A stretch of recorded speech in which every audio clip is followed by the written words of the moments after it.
listening to the Fantasy Takeaway Podcast with Murphy Hamilton and Joe Pollock.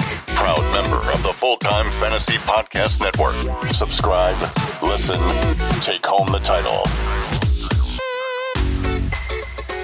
What's up, Takeaway Nation? Welcome into our Week 6 preview episode. Man, we got a lot to talk about. This is the first week where we have more than two teams on the bye. A lot of fantasy implications. Jeff, Joe, you ready to talk some football? Let's do it, man. These buys are crushing me this week. Buffalo. I had a lot of Buffalo. They were so cheap. Man, I'm ready to go. I'm not actually in trouble with buys this week, but weeks 9 and 10, I'm in deep, deep trouble. I kind of like it, actually, getting it out of the way early on with basically the guys that I'm using as fill-ins, because now the guys that I'm not using at fill-ins have fill-ins later on in the year. All right, guys, let's not waste any time. Let's dive right on in. News and notes from across the NFL. All right, first up, the Redskins have announced Case Keenum will resume starting duties this week. Now, Joe, where have you seen some of this? Because I've seen that they have announced it. I've seen they have expected to announce it. Do you know what the final say on this is? Does anyone know anything about the Washington Redskins organization? That place is a dumpster fire. Do they even know? I doubt they even know what's happening here. We know they're bad. I know something about the Redskins organization. I know that they have the worst player personnel head in the entire league. Yeah, agreed. Well, the question I have with this one is Case Keenum becoming the starter again good news for Terry McLaurin owners, or is it kind of par for the course? What's y'all's take on this? You know, I kind of like it, actually. I mean, of the guys in the clubhouse, if I had to choose one of them, I'll take Keenum. At least he has demonstrated that he can be a professional quarterback. Haskins looked real bad in the little bit of time we saw him. And Colt McCoy, I mean, he's a journeyman backup at best. And that's still a half step behind Keenum. So this is as good as it gets for McLaurin. Thankfully, he runs good routes and he can get open in space and make something happen after the catch. And his competition for targets is not even there, really. So exactly. All right. The other piece of news we have is actually on the other side of the field from this game this week. The Dolphins have announced that Josh Rosen will be their starter for the rest of 2019. So I guess if he doesn't want to lose his job, if they don't want to tank for Tua, he needs to start winning games. It's in his hands now. Yeah, totally. I'm into it, man. I like this decision. I think Rosen's been getting better. More on this later. Yeah, I think this is good too. I mean, the Dolphins really need to be in evaluation mode starting about 3 weeks ago anyway. And they have to know what they have considering the draft capital they gave up for him. And if he turns out to be a guy they feel like they can count on for a few years, even if it's as a bridge quarterback, while they can go draft a guy like Chase Young or some other talented young players to build around Rosen with, it could be a good thing for the organization. Joe, I loved how you channeled your inner Ron Burgundy there. More on that later. Like more on that at News at 9. News at 9. Like, come on. No man. question marks on his teleprompter. Go yourself, San Diego. Oh, best movie ever. All right, guys, that's it for news and notes. Let's move on to the injury roundup. Injury roundup. All right, first up, just to kind of review it, the teams on bye this week: Buffalo Bills, Chicago Bears, the Indianapolis Colts, and the Oakland Raiders. Like Joe mentioned at the start of the show, and I have it myself, this week is just killer on fantasy relevant players. Yeah, and it's like borderline fantasy relevant players. Like Allen Robinson is my only real like starter that's on bye this week. I mean, T.Y. Hilton is, but I had already kind of figured out a replacement because of that quad injury. So I'm not in a whole lot of trouble here, but guys like John Brown, Josh Allen, Devin Singletary, even, I was kind of hoping he'd be back this week in some of my RB needier teams. You just got to wait it out. David Montgomery, Josh Jacobs. Like, I don't really have that much stock in those guys, but there's a lot going on here. How about Marlon Mack?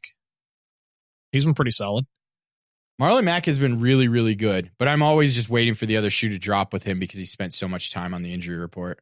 That's fair. All right, first up on the injury roundup, players that are guaranteed out this week: Cam Newton, AJ Green, Paris Campbell, Drew Brees, Deshaun Jackson, and Jalen Samuels top the list here. Moving on to questionable players. Let's start with quarterbacks: Mason Rudolph and Baker Mayfield.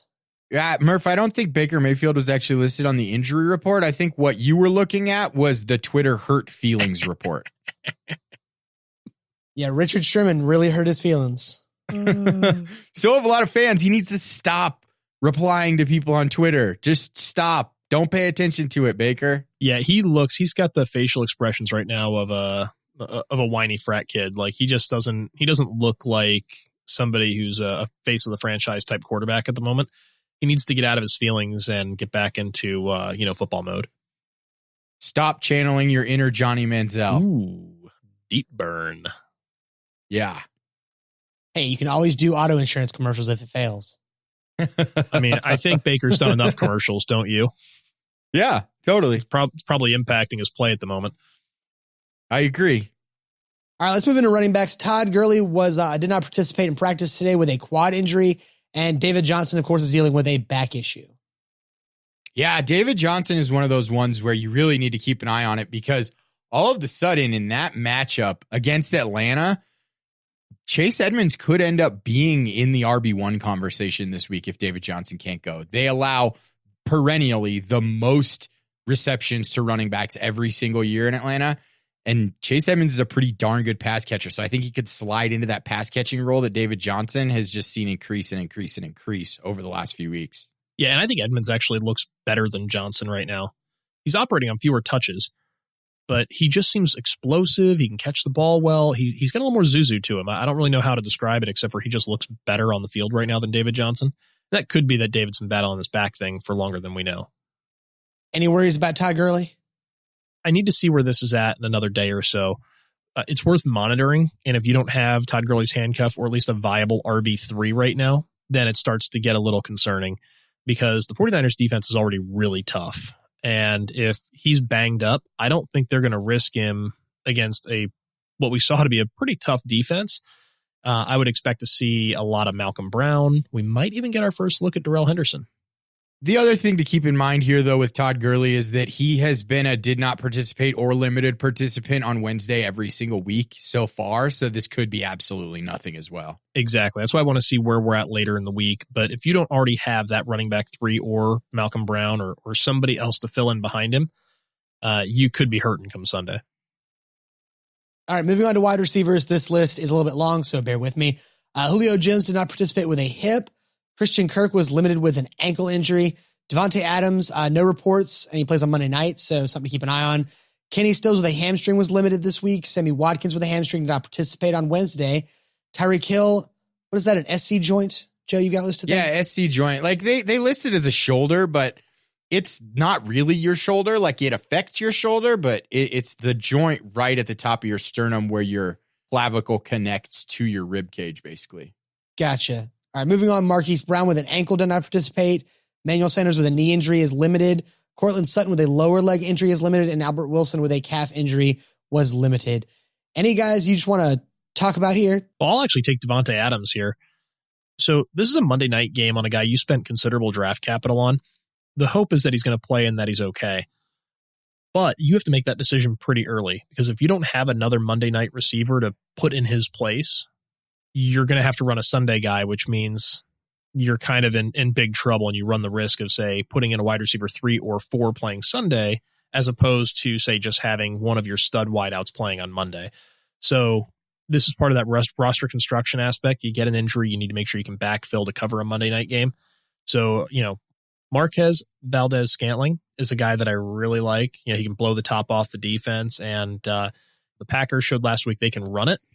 So I would expect them to operate with some play action, and maybe we see 1 or 2 of those shot plays. Yeah, you've got to have a backup plan, man, because if you don't have a backup plan, you could be in a situation where, you're throwing that Larry Fitzgerald out there instead of Devontae Adams, and all of a sudden you get a report that says Devontae Adams is playing, and then he doesn't play, and you don't have MVS, you don't have Allison. You can maybe go get a guy like Kumaro, but that's not a good replacement. So keep an eye on the reports. And unless you hear something definite, have a backup plan for sure. Yeah, the only way I'm starting him right now, assuming it's a game time decision, of course, is if I have MVS or Geronimo Allison waiting in the wings somewhere, at the bottom of my roster. There's no one on Detroit's team that you're going to go pick up off the waiver wire, and Green Bay really only has those 2 other guys. And depending on the size of your league, those guys might be owned. So it's really a tough spot. You need to monitor these injury reports really closely, especially for the Monday night game come Friday. If he's a game time decision and you have Marvin Jones on your roster, but you feel like you have a little bit better option that plays on Sunday, are you going to wait it out? Is it worth it? I think it would really depend on who's sitting there, right? And are we talking about wide receiver 1, 2? Is this a flex spot? Because I might be willing to, if I have Adams and Jones, I might be willing to find another guy right now and leave Jones on my bench. Plug Adams in as a starter, and if they say, oh, he's not playing, you throw Jones in as your backup and you're good to go. But that's all obviously contingent on the fact that you have the depth at wide receiver to put Jones effectively on your bench for this week. So it's really tough. You have to know your roster and you have to be deep enough at the position to make something like that go. Moving into tight ends, we've got TJ Hawkinson limited with concussion. Chris Herndon is a late add on the injury report. Mark Andrews did not participate with a foot, and Hunter Henry is limited with a knee. Joe, what's going on with Chris Herndon? They said that he might have picked up a hamstring, but he hasn't been activated to the active roster yet from that suspension. So he's a guy that unless we see a complete turnaround this week, you can't play him. Even as a flyer in DFS, I don't think he's going to get out there this week. So I think Chris Herndon is a nice stash, but he's still a stash. Yeah, I like that too, especially, if they get their quarterback back. All right, and players likely to play, we have Sam Darnold, Patrick Mahomes, who has that high ankle sprain, Christian McCaffrey. He was listed as a back injury, but it's cramps. And Amari Cooper was limited with an ankle, but again, all these guys are likely to play. I am so disappointed in you not taking that segue, Murphy. It was Jeff. He winks, and when Jeff winks, it just distracts you. And I just can't do it. Like, no, sorry. Speaking of that quarterback, Sam Darnold. I'm sad that our listeners couldn't actually witness that because it was like one of the worst, like over the top, like full, like lean into it, head nod wings. Yeah, it was awful. It was one step away from like the wink and the Jeff. gun, like, hey. You guys are the worst. Sam Darnold. He's back. He's going to play. He's been cleared for contact. We don't have any internal organ issues related to that mono. This does wonders for that offense. Yeah, I'm really excited to have him back. Hit him in the spleen. Doesn't matter. His spleen's fine now. So take that, Murph. I think this actually is great news for a few of those pass catchers. I'm seeing a lot of noise around Robbie Anderson, but the guy I want in PPR is Jamison Crowder. I think he's back now if Darnold's back. And you're talking about positions where, they kept finding him double-digit targets and double-digit catches for the weeks Darnold played. So Crowder's sitting on the wire. I might grab him and stash him right now. I still want Robbie Anderson for DFS, though, because you may have a nice floor with Jamison Crowder, but Robbie Anderson is going to be the guy that scores you the long touchdown if it happens. Like, Jamison Crowder's air yards are like 25 on like 25 targets. It's insane. He gets a lot of work done by the line of scrimmage, and you're absolutely correct. I think if you're looking for that shot play, you need that big boom, then yeah, you need Robbie Anderson. And I have him rostered in a couple of spots too. I actually have both of them, but not in the same spots anywhere. Robbie Anderson's going to be that guy where he might get you 5-6 targets. He'll catch 3 passes, get you 106 yards and a touchdown, and it's worth it. Where Crowder might catch 13 balls and get 80 yards. This is the moment, too, if you've still got somebody in your league that's panicking on Le'Veon Bell, go make a trade for him because he's going to be a lot more valuable with this team actually scoring points. Like, I'm not saying they're going to score a ton of points, but they're literally going to put points on the scoreboard instead of having a 0 or a 3 up there. You don't think the Darnold news just effectively closed that window to buy him cheap? Maybe it did, but he wasn't all that great before that. He was just getting volume and he didn't have that uber high ceiling that people expect out of a Le'Veon Bell. I think you could still maybe get him a little bit on the cheap because in my mind, he's still a top 7 or 8 running back this year, rest of season. Yeah, I definitely agree with that. I think if you can buy him on the cheap, you got to have him. Cheap dates. All right, moving into our cheap date lineups for the week. Again, we have switched to a full DFS format. We're still going to have our cheap dates in here, but we're also going to throw in some higher price players, kind of explain why we chose them. Jeff, you mollywopped us last week, so we're going to start with you. Explain your lineup for week 6. Well, a quarterback I ran with Kirk Cousins. I feel like this offense might just be turning a corner, and they had the get-right game against the Giants last week. You've got a weakened Eagles secondary this week. This might be a really good spot for not just Cousins, but one of the wide receivers I took, which was Steph Diggs. I did decide to stack them up. 5,200 for Cousins, 5,900 for Diggs. Running back, I went with AP, go with Old Reliable. I was in a Vikings mood, and I was feeling a little nostalgic, so I took Adrian Peterson at 4,500. Dolphins defense, Redskins defense, neither one is good. It's going to be sloppy. Somebody's got to get some yards. Maybe it's Peterson. Took Joe Mixon as my running back 2. The Bengals, they get him the ball a lot, and I feel like he's bound to have that real breakout game where he finally makes good on some of the preseason promise that we saw in him. Wide receiver, I already said Diggs. Took Keyshawn Johnson from Arizona, D.D. Westbrook from the Jaguars.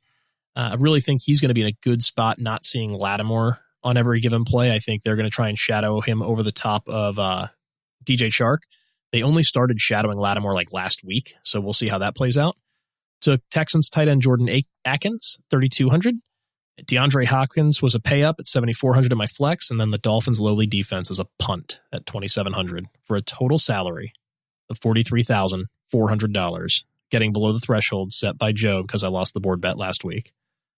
That is probably the biggest factor in this lineup, because normally when you pay down for this many guys, you'll be paying up for guys like Cooper Kupp, guys that are in smash spots. But since Jeff thought it was going to be under 42 in that game that turned into a total shootout on Thursday Night Football last week, he had to stay under 45,000 for this one.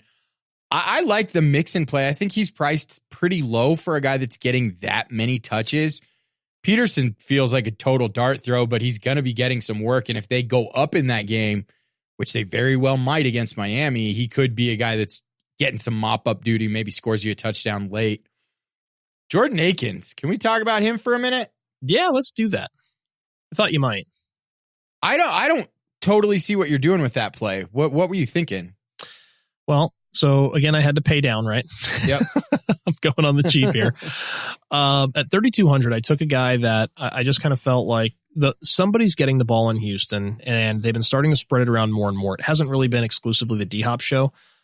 I just don't expect to see Will Fuller go for 60 points again. And I think that this might be that week where we get away from Will Fuller. We might see more defensive pressure on him, which leaves Hopkins and Aikens to kind of, mop up a few of those touches. I mean, this guy only had 1 target last week, but he caught it for 21 yards. So he's got some downfield ability. It's a dart throw like the rest of my roster. Like when you have to give up $5,000, you're kind of throwing darts. I just liked what I saw athletically.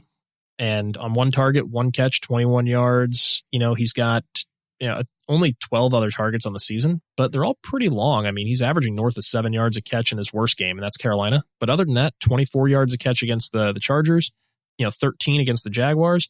Really isn't a bad, blend of, downfield ability and just being open over the middle. We're predicting game script a little bit here too, aren't we? You're playing against the Chiefs. You're always just kind of assuming you're in a shootout spot. And the Chiefs aren't particularly great at covering the tight end. They're not bad, but they're not great either. You're really in a position where you have to look at it and say, how many passes is Deshaun Watson going to throw? I got to believe it's going to be in the realm of 30 to 34, right? And if he throws it to Fuller 7 times and Hopkins 10 times, it's leaving 17 targets wide open. And so somebody has to be the guy, and Stills has been banged up. QT's been banged up. Like I said, most of my lineup this week is full dart throw, and I recognize that. And the guys I'm more proud of are some of the other guys. Like I like the D.D. Westbrook pick. I really like the Keyshawn Johnson pick. Having Cousins at 5,200. The Aikens thing, it's a wing and a prayer. Do you want to leave the window open to change out Keyshawn Johnson if Christian Kirk plays, or are you comfortable either way? I think I'm going to be comfortable either way. And I'm assuming, because I usually play, you guys know me, I generally like to get in the bigger tournaments and things like that. I try to play the bigger contests. So I like to be contrarian a little bit. And if Kirk plays or if Fitz plays, obviously those guys always eat up all of the ownership.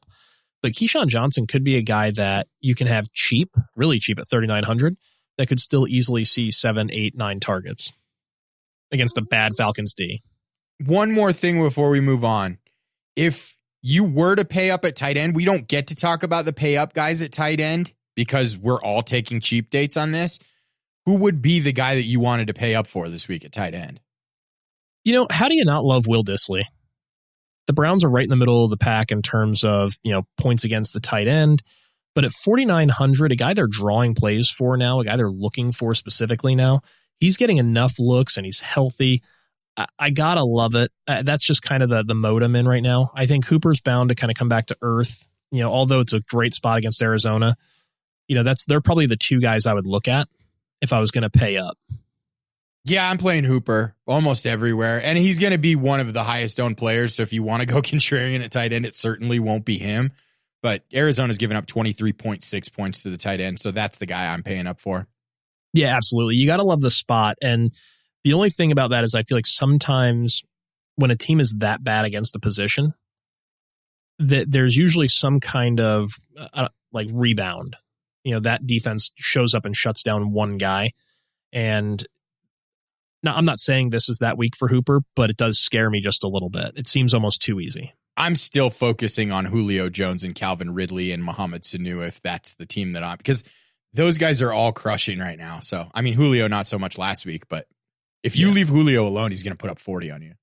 Well, and this could be a 40 spot for Julio because of the dud he dropped previously. We know that he's got that thing every year where he'll give you that 6-point game and then he'll chase it with like a 55-point game. And so this is that matchup where the Cardinals still don't have Patrick Peterson back. I don't think they have anybody that can cover Julio. I don't think they have anybody that can really cover Ridley, to be honest with you. So it's going to end up being a spot where I'm concerned about all those other targets, but this is going to have a ton of passes on both sides. So I don't think you can go wrong. I don't think Hooper's a bad play by any measure. But yeah, this Arizona defense, I got to believe at some point they're going to show up and try and stop somebody. All right, Joe, you're up next. Break down your lineup for us. Well, I didn't have to pay way down at all of my positions like Jeff. I got to pay up for some guys, but the guy I didn't pay up for at all is Josh Rosen. And I'm just going to stop right there and not run through the rest of my lineup because I think that this is something we need to talk about. Because most people are going to look at this and the record's going to skip in their room and the lights are going to start flashing because Josh Rosen's been terrible. And I recognize that. But he's also played in 4 pretty tough matchups. He got announced as the starter for the rest of the season. And if you look at the film, he's gotten better every week. And I'm looking at this matchup with Washington and just thinking there's got to be some touchdowns in there. He's only thrown for 1 touchdown pass on the season. I wouldn't be surprised if he doubles that number just in this game. And I'm looking at the wide receiver core too. And if you look at a guy, Preston Williams, he's had 29% of the air yards market share. So I feel like this is the ultimate low owned, low priced stack. What do you think of that, Jeff? I would say that you've got balls like grapefruits. Yeah. I mean, this certainly isn't a cash play. This is a contrarian tournament play, and it allows you to pay way up. The guys I'm paying up for this week are Alvin Kamara. I think he's in a smash spot. I think we can look for something similar to what we saw Christian McCaffrey do last week against that defense. I love Cooper Kupp. His target share is something that you just absolutely can't get away from. Chris Godwin somehow went down by $200 from his price last week. So he's a guy I'm paying up for. And Michael Thomas. Michael Thomas is still only $7,800. I think I might have liked to have paid up just a little bit more there, but I ran out of space with the rest of the guys that I was playing. As far as tight end and defense go and running back, I've got Chris Thompson at running back at 5K. I think he's in a really good spot in a game that could end up being pretty high scoring. That's kind of what I'm banking on with this lineup with that Miami-Washington game. And then Gerald Everett's too cheap at 3,600. His target share has been increasing every single week, and they're drawing up plays in that offense specifically for him. Brandon Cooks misses, I like it even more. And the 49ers defense, Jeff, I almost want to just let you talk about the 49ers defense. Man, we looked real good against Cleveland. And the homer comes out. It's out. Oh, man. It was. You guys saw me when we were trying to record the other night and the game's on. I could barely focus on what we were talking about because I was, damn near jumping out of my chair watching Nick Bosa run down Baker Mayfield. I love the Niners defense here, but here's the question I actually had with the way this is all set up. You went Cooper Kupp, you went Gerald Everett, but then you took the Niners defense. I think that we're going to see one of those games where you remember the game last year with the Chiefs and the Rams where it was high scoring, but both defenses put up 15 to 20 points. I know it's probably not the best game theory, but it's only 2,700. You can get away with giving up some points if you have some turnovers, you have some defensive touchdowns. And I'd almost be surprised if we don't see a few turnovers in this game and a few sacks in this game from that 49ers defense. And if they score a touchdown, they're pretty much a contrarian play against LA. And it's giving you 8 to 10 points if you just get that. Well, I actually love it. I wanted to get you to talk about it. I only brought it up because I thought people would hear your lineup and be like, well, wait a minute. Why is he taking two guys on this offense and that defense? Like, that doesn't make, they're going against each other. Why does that make sense? I think it makes sense because the 49ers are going to get sacks against Jared Goff. Yeah. And there's going to be at least one strip sack. So you're going to get a turnover, maybe an interception at some point in the game. You're still going to get, 8 to 10 catches for Cooper Kupp. You're still going to get, maybe it's only 4 or 5 catches for Gerald Everett, but he's such an athlete. Those 4 or 5 can easily turn into, 60 or 70 yards. So there's a lot to be had on both sides of that. So actually, it's not a typical game theory. You don't typically want to take 2 players from an offense and then take the opposing defense. Generally, that math doesn't jive. But the 49ers, what needs to be understood is that they are going to be a pass rush nightmare for a lot of teams. The Rams' offensive line is not very good. Better than the Browns, but not very good. And we can expect Goff to be on his back. So that's where you're going to draw your points from, is sacks and turnovers. Pro Football Focus actually had them worse than the Browns through the first 5 weeks. Man, I mean, I don't know. I guess for me, I'm kind of stuck in the moment, victim of the moment, right? It's the last thing I saw. Yeah. And they just looked awful. Because I think I'm obviously a 49ers fan. We're a good team. We're undefeated. We look good. I don't know that we are the dominant force that we looked like against Cleveland. The way we looked against Cleveland, like we should go 12-4 and just run the table in the NFC. I don't know that we're that squad. So, I just think that our single dimension that carries us is going to be that D-line and getting after the quarterback. All right, guys, I'll wrap this up with my lineup. As quarterback, I went with Gardner Minshew. I had to give Joe the excuse for the drop. I miss you. Sometimes I wish you just let me push it without setting it up. I mean, what's the fun in that, Joe? Don't be a fun sponge. It's not just for the drop, though. I actually really like Gardner Minshew. I feel like it was that performance against the Broncos where he made that comeback and just kept going that really made me feel like he's a safe play. Even this week against the Saints, I feel like he'll still put up 2 touchdowns and get you enough yards, 15 to 17 points. If I'm paying down and he's my cheap day quarterback, that feels like a good place to be. I went with Chris Carson as my pay up at running back. I really like the matchup this week. He's getting the carries. The Browns just let Tevin Coleman and Matt Breida demolish them. So I think Chris Carson's going to have a great day. Tevin Coleman, kind of along that same line. Y'all were talking about the Rams defense being kind of meh right now. And I feel like Tevin Coleman's getting usage. I feel like Matt Breida's the guy, but I feel like as my cheap date, Tevin Coleman is a good player there for $4,400. I paid up for players like Julio Jones, and Joe and I share Cooper Kupp and Michael Thomas. I went with Courtland Sutton as my cheap date wide receiver, kind of right there on that $5,000 line. Again, I went with the Titans defense, but I'm playing Courtland Sutton because I believe the targets are there, and I believe he could easily get 80 yards and hopefully a touchdown and just be a good cheap player to have in your lineup. Because I'm already going for home runs with a player like Julio Jones and Michael Thomas. If Courtland Sutton has a solid day, I feel like I'm going to cash in. But again, I'm still learning how this goes. So grade my lineup, guys. Did I do all right? I think you're going to win this week. Yeah. I actually have Gardner Minshew in my cash lineup this week. I have Gardner Minshew and DJ Chark, so I could pay up for a bunch of other plays. DJ Chark's still too cheap. He doesn't qualify for cheap dates, but he's still too cheap. Yeah, agreed. My only concern is for as well as he's played, and he's played really well, if they end up deciding to stick Lattimore over the top of him and he's on the outside and they move Westbrook inside, which he's gotten a lot of snaps out of the slot, it's going to be a situation where I think Dede ends up being more that volume.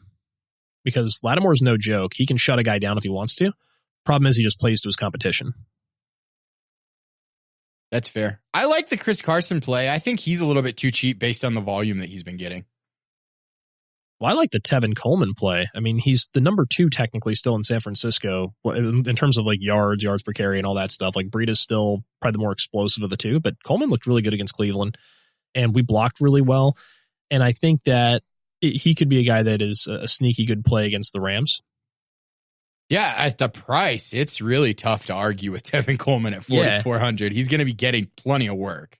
I loved how cheap these guys were because I could do things like pay up for Julio. Having Julio Jones, Michael Thomas, and Cooper Kupp just feels super good. And having the confidence in the low-cost running backs, just this lineup felt so like it almost came out perfectly when I was doing it. Just, oh yeah, another one.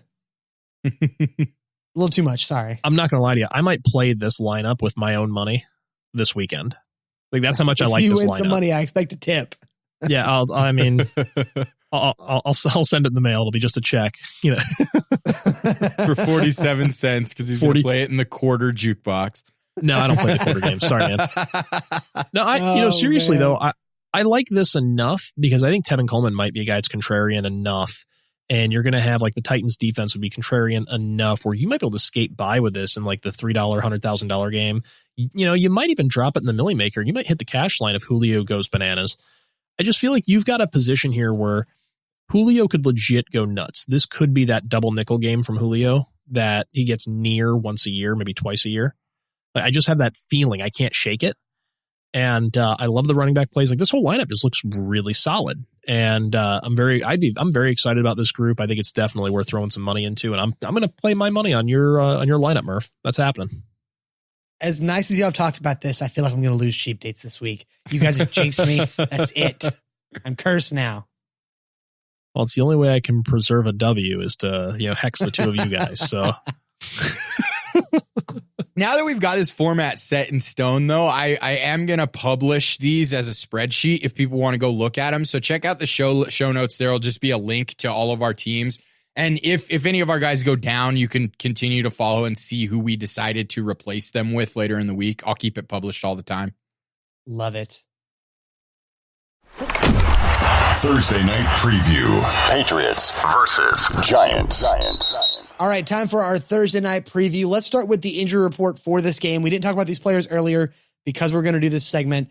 Let's start with the guys that are officially out. We got Wayne Gallman, Evan Ingram, Sterling Shepard, Saquon Barkley, and Philip Dorsett.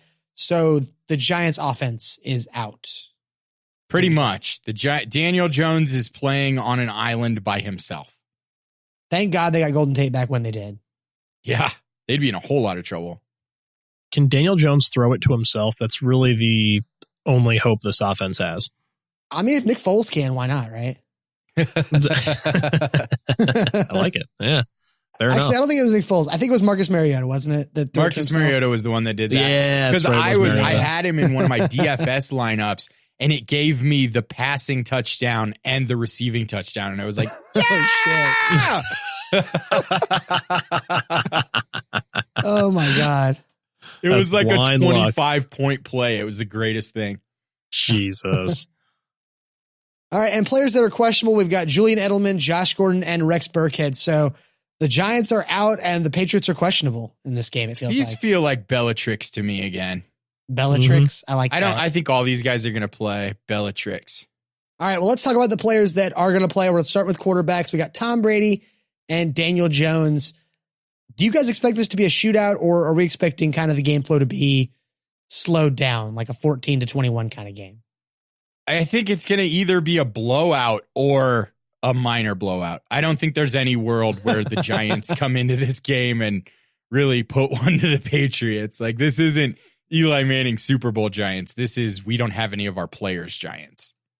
Ooh, there's an idea. Maybe Eli Manning can play and throw it to Daniel Jones. Yeah, Daniel Jones plays slot receiver opposite Golden Tate. They just run 2 slots. That's good. That's good stuff. Why I should be a coach. Can you just imagine Giants fans on Friday morning if they win this game?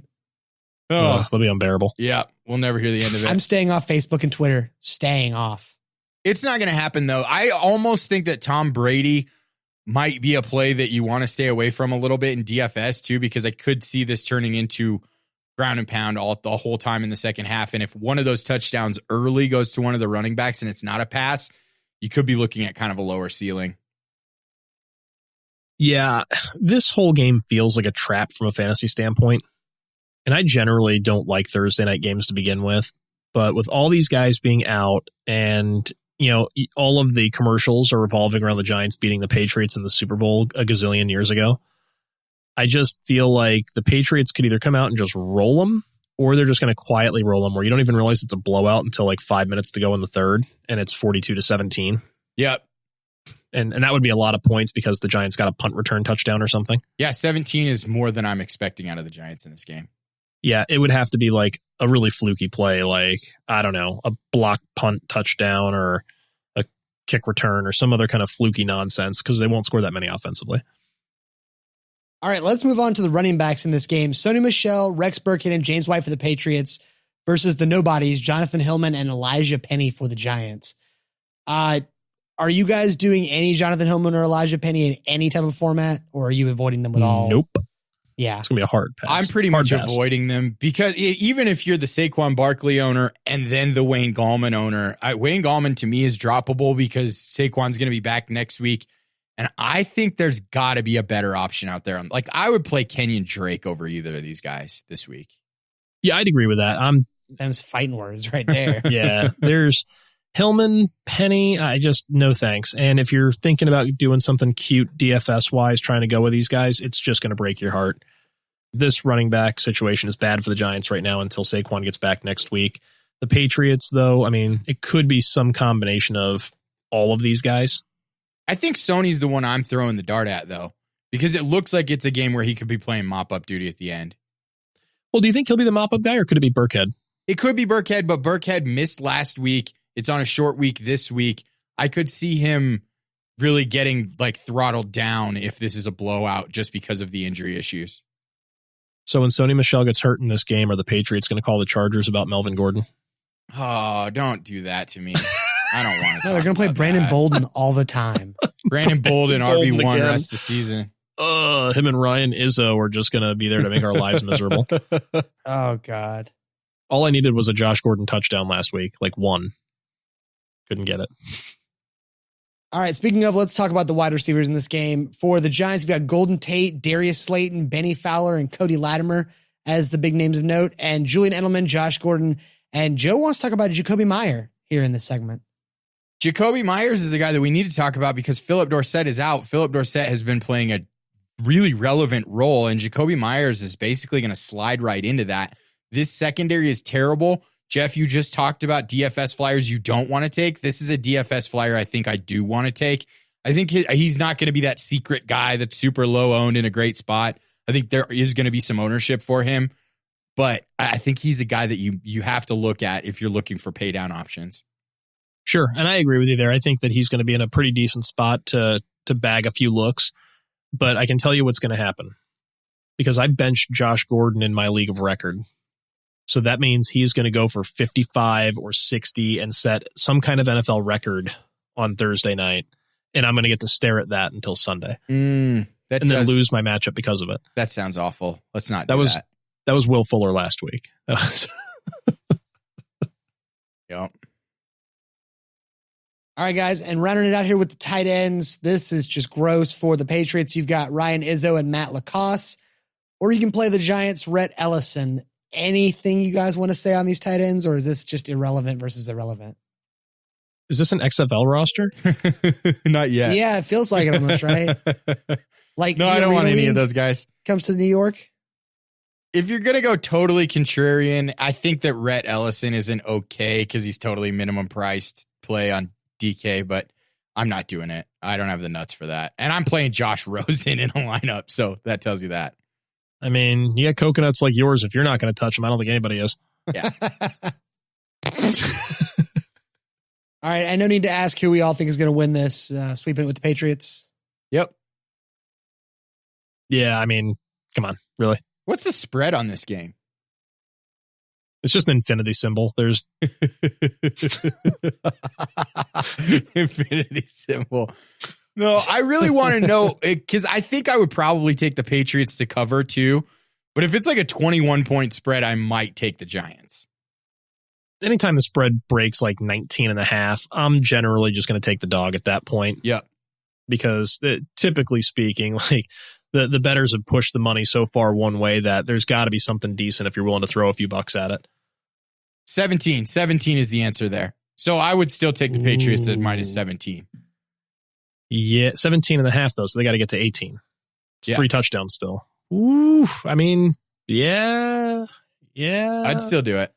I'm not putting any money on that game. If you're gonna, put a gun to my head, I'm gonna go ahead and take the Patriots. But yeah, I mean, if you're doing a pick'em league, you got to do it.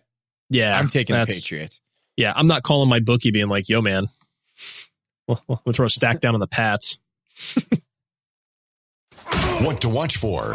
All right, and time for the last segment of our show, our What to Watch For. Joe, let's start with you. In the early slate, I'm going to be watching Carolina travel to Tampa Bay. This game has a ton of interesting storylines. CMC's a little banged up, but he's currently on pace to set a record for PPR fantasy points at the running back position. Chris Godwin, he's outpacing Mike Evans in almost every major statistical category. Heck, even Jameis Winston, he's thrown for at least 350 yards in 4 of his first 5 games, and he hasn't turned the ball over more than once since that San Francisco debacle in week 1. This game is going to be fun to watch. The big thing I'm looking for on Sunday is the Vikings-Eagles game. I think the Vikings offense has finally turned the corner a little bit last week with Cousins going over 300 yards. Thielen was finally relevant and looked great. This is going to be the Diggs week. This Eagles secondary is completely decimated with injuries. They haven't really played well to begin with. This could be a really great spot to see that Vikings offense start to flourish and get to the next level. I expect them over the next few weeks to rattle off a few of these big fantasy games. Go ahead and play your Vikings passing game, Cousins, Thielen, Diggs with confidence. I'm staying away from Rudolph. I still don't think he's worth anything. But line up everybody else with confidence. It's going to be a fantasy bonanza. 1, 2, 3. All right, first up for me, Sunday in the early slate, we have a powerhouse matchup. Texans and Chiefs, both out to prove they're legitimate contenders in the AFC. How is Mahomes' ankle? Will D-Hop get out of his fantasy point funk? Will Bill O'Brien find a way to mess this up? Tune in Sunday for all the answers and more. Next up at 4:05 Eastern on Sunday, I'm going to be watching that Falcons-Cardinals game. The Cardinals had allowed 18 or more fantasy points to their opposition's tight end 1 in each of the first 4 weeks up until they played the Bengals in week 5. Austin Hooper has 42 targets and is currently the number 1 tight end in PPR. This looks like an absolute smash matchup for Hooper. Will it live up to the hype? Joe already touched on the Falcons-Cardinals game, but I'm looking at this one too, and it's pretty important, even though it's 2 really bad teams. It's not so much the individual players I'm looking for here. I want to see how the Falcons show up as a team against the Cardinals. The Cardinals getting their first win last week, they seem kind of rejuvenated. This Falcons team has been in a really bad funk. If they lose here, Dan Quinn's job could very well be in jeopardy. As we close in on the trade deadline and as we get deeper into the season, it could be a realistic possibility that Dan Quinn is out of Atlanta before we get to week 17. 1, 2, 3. All right, my last one in the Sunday afternoon slate. I'm stealing this one from Jeff a little bit. I'll be watching the Niners. Are they as good as their win-loss record would have us believe, or can Sean McVay find the weakness to exploit? The Rams may seem to be wounded this season, but they're still a formidable opponent and a true test for the 49ers. Let's see how much trash Joe gets to talk about Jimmy G on next Tuesday's episode. All right, guys, that'll do it for our Week 6 preview. I hope I beat you all on cheap dates so badly now. I honestly think you're going to. That's a good lineup, dude. Yeah, I'm pretty thrilled with your lineup, actually. I think it's a game, set, match here. All right, well, let's hope so. We'll be back on Tuesday to see if I did indeed, or if Jeff has the last laugh, or if Joe... God dang it, Joe. Am I the dark horse here? I love being the dark horse. Yes. That's a role I would love to play for once. It's me and Jeff versus you every week now. You're always the dark horse now, Joe. Okay, I'm into that. All right, guys. For Joe at Human Stat Sheet on Twitter, for Jeff at NFL_DiMatteo, and of course myself at MurphyMFT, or find us on the NFL Fantasy Football Discussion Group on Facebook. Bye. Later. Come on, Jordan Aikens. Oh, God, Jeff, every time. Thanks for listening to the Fantasy Takeaway Podcast. Don't forget to subscribe on Apple Podcasts, Google Podcasts, or wherever you listen to podcasts. And follow the show on Twitter at FF Takeaway. Get out of here, Jeff. Done with you.